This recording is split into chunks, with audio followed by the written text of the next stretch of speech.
नमस्कार दोस्तों। आज मैं आप लोगों से अपनी एक राय साझा करने जा रहा हूँ श्रीलंका के बारे में। श्रीलंका की इस समय जो सामाजिक आर्थिक स्थिति है उसके बारे में, आखिर श्रीलंका क्यों दिवालिया हो गया इसके बारे में, और श्रीलंका में रह रहे तमिल समुदाय के बारे में, तमिलों के बारे में, और श्रीलंका की जो हालत है, श्रीलंका की जो वित्तीय हालत है, श्रीलंका की जो राजनीतिक और सामाजिक इनस्टेबिलिटी है, उसका कितना असर भारत पर पड़ने वाला है, भारत के अंदर तमिलनाडु पर पड़ने वाला है, और भारत की राजनीति और ख़ास तौर से तमिलनाडु की राजनीति श्रीलंका में हो रहे घटनाक्रमों से कितना प्रभावित हो रही है। सबसे खास बात यह है कि हम सब जानते हैं कि श्रीलंका एक बहुत ही लंबे समय तक सिविल वार से ग्रसित रहा, और वहाँ पर सिंहलीज और तमिल के बीच में जो विवाद चल रहा था दशकों पुराना, या हम कहें कि अंग्रेज़ों के समय से ही उसकी शुरुआत हो गई थी, जब श्रीलंका भी भारत की तरह और पाकिस्तान की तरह एक कॉलोनियल कंट्री था, अंग्रेज़ों का शासन था। तब से ये समस्या चल रही थी तमिल और सिंहलीज के बीच में, और भारत के साथ ही जब पाकिस्तान और श्रीलंका आज़ाद हुए तो यह समस्या और विकराल रूप धारण कर ली। नतीजा ये हुआ कि राजनीतिक कारणों से और सामाजिक कारणों से श्रीलंका में जो लोग भी सत्ता में रहे, जिन लोगों ने सरकार बनाई,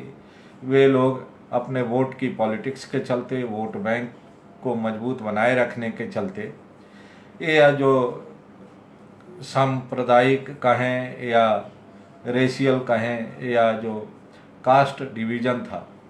तमिल और सिंहलीज के बीच में, उसको वे लोग बढ़ावा देते रहे। नतीजा पूरी दुनिया ने देखा कि वहाँ पर तमाम तरह के जो आतंकवादी संगठन थे वे पैदा हुए, और उन लोगों ने सरकार की को सीधे चुनौती दी, श्रीलंका की संप्रभुता को सीधे चुनौती दी। और वे जो आतंकी संगठन थे जो अलग अलग नामों से जाने जाते थे, कुछ लंका तमिल या लिट्टे के नाम से जाने जाते थे, लिबरेशन टाइगर के नाम से जाने जाते थे, इन सब ने मिलकर दशकों श्रीलंका की सरकार को, श्रीलंका की इकोनॉमी को नुकसान पहुंचाया। श्रीलंका की सरकार को मजबूर किया कि वे उनके विरुद्ध कड़ी मिलिट्री कार्रवाई कर सकें। हम थोड़ा सा आप लोगों को श्रीलंका के बैकग्राउंड में ले जाना चाहते हैं, श्रीलंका के इतिहास के। भारत और श्रीलंका का संबंध भगवान राम के समय से था। इसकी चर्चा तो हमारे सभी धार्मिक ग्रंथों में पढ़ने को मिलती है। लेकिन अगर हम श्रीलंका के इतिहास पर नज़र डालें तो जब कॉलोनियल रूल था श्रीलंका में भी, उस समय श्रीलंका का जो सबसे पुराना नाम था वो सेरेंडीप था। पहले सेरेंडीप था, फिर समय के साथ उसका नाम बदला, सिलोन हुआ, और सिलोन के बाद श्रीलंका हुआ। तमिल और सिंहलीज का विवाद बहुत ही पुराना था। वहाँ की जो बहुसंख्यक आबादी थी वे तमिलों के मुकाबले, चाहे वो कारोबार था, एजुकेशन था, उसमें कम्पीट नहीं कर पाती थी। नतीजा ये हुआ कि जो बहुसंख्यक आबादी थी तमिलों की, वह उसको लगने लगा था कि श्रीलंका की जो सरकार है, श्रीलंका का जो शासन प्रतिष्ठान है, वह उनके साथ सौतेला व्यवहार कर रहा है। ये काफ़ी हद तक सच्चाई भी थी। जब श्रीलंका में सिंहलीज डोमिनेटेड सरकार बनी तो उन्होंने धीरे धीरे वहाँ रिजर्वेशन व्यवस्था लागू कर दी, और यह रिजर्वेशन व्यवस्था सिर्फ एजुकेशन के सेक्टर में लागू नहीं किया गया, ट्रांसपोर्ट में, फिशरी में, हर सेक्टर में लागू कर दिया गया। और सिंहलीज सरकारों ने तमिलों को न केवल सरकारी नौकरियों से वंचित किया, बल्कि शिक्षा से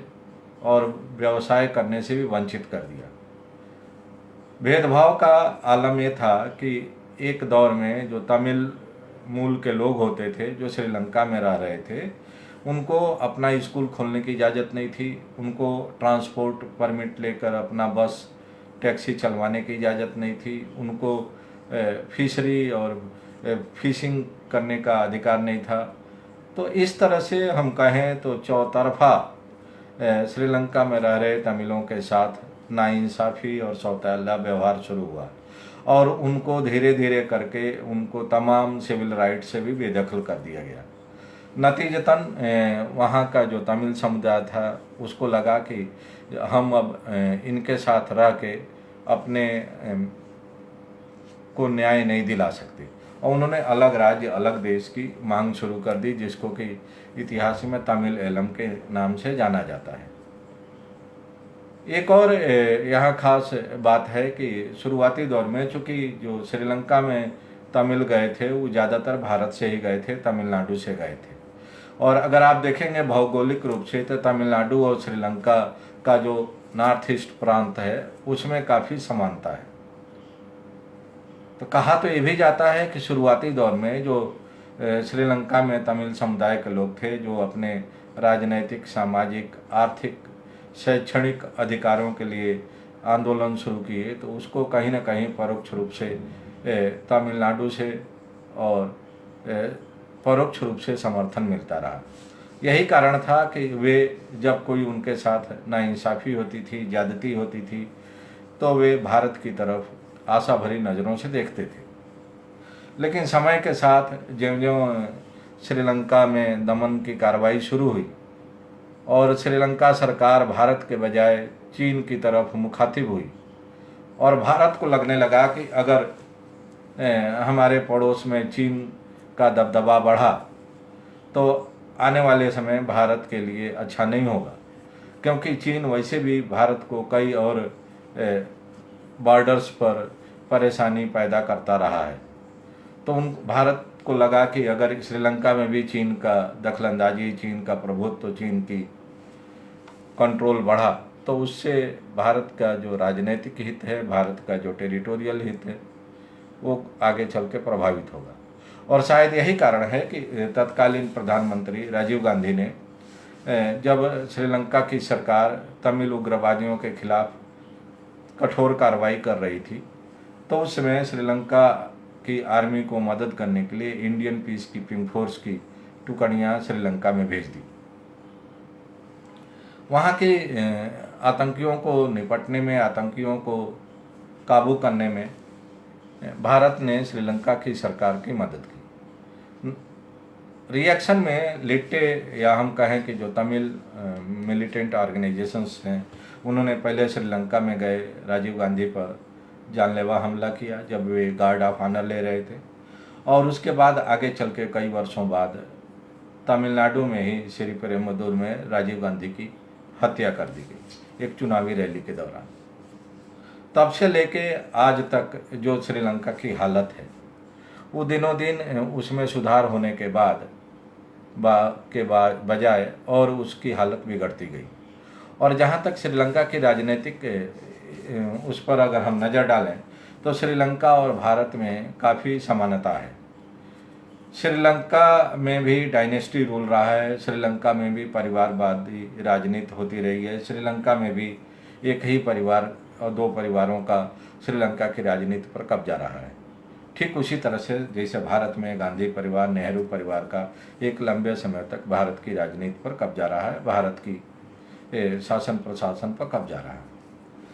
अब आज हालत ये है कि श्रीलंका एक दिवालिया देश बन गया है और आर्थिक रूप से वहाँ के नागरिकों को रोज़मर्रा की ज़िंदगी जीने की दुश्वारियाँ पैदा हो गई हैं। ऐसे हालात में जो श्रीलंका में रहने वाले तमिल समुदाय के लोग हैं वो बड़ी तादाद में भारत की ओर पलायन कर रहे हैं और ज़्यादातर लोगों ने तमिलनाडु में आकर रहना शुरू कर दिया है और यहाँ पर उनको सरकार ने भी कैंपों में रख रखा है। अभी कुछ दिन पहले जब तमिलनाडु के मुख्यमंत्री प्रधानमंत्री नरेंद्र मोदी से मिले थे तो उन्होंने तमिलनाडु के अलग अलग मुद्दों को लेकर प्रधानमंत्री को एक विस्तृत रिप्रेजेंटेशन दिया। लेकिन उस रिप्रेजेंटेशन में आर्थिक और तमाम मुद्दों के साथ साथ तमिलों के का मुद्दा भी उठाया गया। और M.K. स्टालिन की मांग थी कि भारत सरकार को जो तमिलों की समस्या है, जो श्रीलंका से पलायन कर चुके तमिल समुदाय के लोग हैं, जो तमिलनाडु के अलग अलग क्षेत्रों में रह रहे हैं, उनको भी भारत की नागरिकता दिया जाए, उनको भी भारत में वही अधिकार दिया जाए जो भारतीय नागरिकों को मिल रहे हैं। क्योंकि उनका ये कहना था कि भारत छोड़ के तमिलनाडु छोड़ के जो तमिल श्रीलंका गए थे वो मूलतः भारतीय मूल के रहने वाले हैं, और अब श्रीलंका में हालात इस लायक नहीं है कि वे वहाँ रह सकें, वे अपनी रोटी रोजी का इंतजाम कर सकें। तो उनको भारत में शरण मिली है, ये अच्छी बात है, लेकिन अब भारत में उनको नागरिकता भी मिलनी चाहिए। इसके अलावा एक बार फिर तमिलनाडु के मुख्यमंत्री ने प्रधानमंत्री से अपनी मुलाकात के दौरान तमिलों की उन पुरानी मांगों को, उनके सिविल राइट्स को बहाल कराने के लिए श्रीलंका सरकार से बातचीत करने की अपील की है। तो मैंने सोचा कि आप लोगों से एक बार फिर इन मसलों पर अपनी राय साझा किया जाए, और इसमें कुछ मेरे अपने निजी राय हैं जो कि एक ग्लोबल हिस्ट्री के छात्र के रूप में मेरा ये मानना रहा है कि कोई भी मुल्क, कोई भी समाज सिर्फ मिलिट्री पावर से, सिर्फ हथियारों के दम पर बहुत लंबे समय तक न तो तरक्की कर सकता है, न अपने नागरिकों को खुशहाल रख सकता है। अगर हम प्राचीन भारत के इतिहास पर नज़र डालें या प्राचीन विश्व के इतिहास पर नज़र डालें तो इस तरह के सैकड़ों उदाहरण इतिहास में भरे पड़े हैं जहाँ जबकि मिलिट्री के दम पर, हथियारों के दम पर राजाओं ने या शासकों ने एक दूसरे मुल्कों पर ज़रूर कब्जा कर लिया, अपने देश के अंदर आंतरिक या सिविल वार को ज़रूर क्रश कर दिया, दबा दिया, लेकिन वह कामयाबी बहुत लंबे समय तक नहीं रही। और परिणाम ये हुआ कि वह देश जहाँ पर कि मिलिट्री ताकत का इस्तेमाल करके, जहाँ पर कि सेक्टेरियन और रिलीजियस हथकंडा अपना के अपने विरोधियों पर काबू पाया गया, उनको लगाम लगाया गया, वे देश धीरे धीरे चल के विकास के बजाय विघटन और उसके पराभव की ओर बढ़ते गए। और उसका नुकसान न केवल उस समय के राजाओं को हुआ, उस समय की पॉलिटिकल पार्टीज को हुआ, बल्कि उस पूरे मानव सभ्यता को हुआ, उस सिविल सोसाइटी को हुआ जिस पर कि वो अपना कब्जा बनाए रखना चाहते थे। तो अगर हम श्रीलंका के आज के हालात पर नज़र डालें और उसको एकदम डिस्पैशनेट होके या डिटैच्ड होके उसका विश्लेषण करें तो आज यही स्थिति दिखाई दे रही है कि भले ही श्रीलंका की हुकूमत ने, श्रीलंका के सत्तारूढ़ दल ने, श्रीलंका के नेताओं ने तमिलों के उस आंदोलन को कुचल दिया जो मिलिटेंट रूप धारण कर चुका था, लेकिन उसके बाद जो श्रीलंका की हालत बनी है वो शायद उन्हीं तरीक़ों के कारण बनी है जिन तरीक़ों को अपना के, मिलिट्री पावर लगा के, आर्मी के दम पर तमिलों के उस आवाज़ को दबाई गई। तो ये हम सबके लिए एक सबक है, उन मुल्कों के लिए भी सबक है, उन सत्ता में जो बैठे हुए लोग हैं उनके लिए भी सबक है कि कोई भी समाज, कोई भी देश आर्मी के दम पर और हथियारों के दम पर न तो तरक्की कर सकता है और न उस देश में रहने वाले लोगों के दिल को जीता जा सकता है। अगर ऐसा होता तो आज से सैकड़ों साल पहले जब सम्राट अशोक अपने विश्व विजय अभियान पर निकले थे तो वो धीरे धीरे करके एक के बाद एक तमाम रियासतों को और देशों पर कब्जा करते हुए जा रहे थे, लेकिन अंत में जब कलिंगा वार हुआ, जिसको कि हम लोग इतिहास में कलिंग युद्ध के नाम से जानते हैं, और उस युद्ध में बड़े पैमाने पर, व्यापक स्तर पर खून खराबा हुआ। ये अलग बात है कि उनको कामयाबी मिल गई थी, वे युद्ध जीत गए थे, लेकिन उस युद्ध को जीतने के बाद उनको अचानक एहसास हुआ कि इस तरह की कामयाबी, इस तरह की विजय किस काम की जिसमें कि लाखों करोड़ों लोगों का खून बहा हो, आम लोगों की जीवन तबाह हुआ हो। और उन्होंने बुद्ध धर्म स्वीकार कर लिया था और सबको छोड़ के वो अपने को एक सन्यासी जीवन बिताने के लिए निकल पड़े थे। तो ये अपने आप में एक बहुत ही ऐतिहासिक घटना है और इसके बारे में हम सब जानते हैं, जो लोग इतिहास को पढ़े हैं, जो ग्लोबल हिस्ट्री पढ़े हैं, कि हथियारों की होड़ में, हथियारों के दम पर मिलिट्री पावर लगाकर अगर आप किसी समस्या का निराकरण सोचते हैं, अगर आप किसी समुदाय विशेष, जाति विशेष को क्रश करना चाहते हैं, तो यह कामयाबी बहुत लंबे समय तक नहीं रहती है और इसका कामयाबी का लाभ न तो किसी उस देश को मिलता है और न उस पूरे मानव समाज को मिलता है। बहुत बहुत धन्यवाद। हम फिर आपसे मुखातिब होंगे जब कोई दूसरा विषय आएगा जिस पर कि मुझे लगेगा कि मैं अपनी राय आप लोगों से साझा कर सकता हूँ। नमस्कार।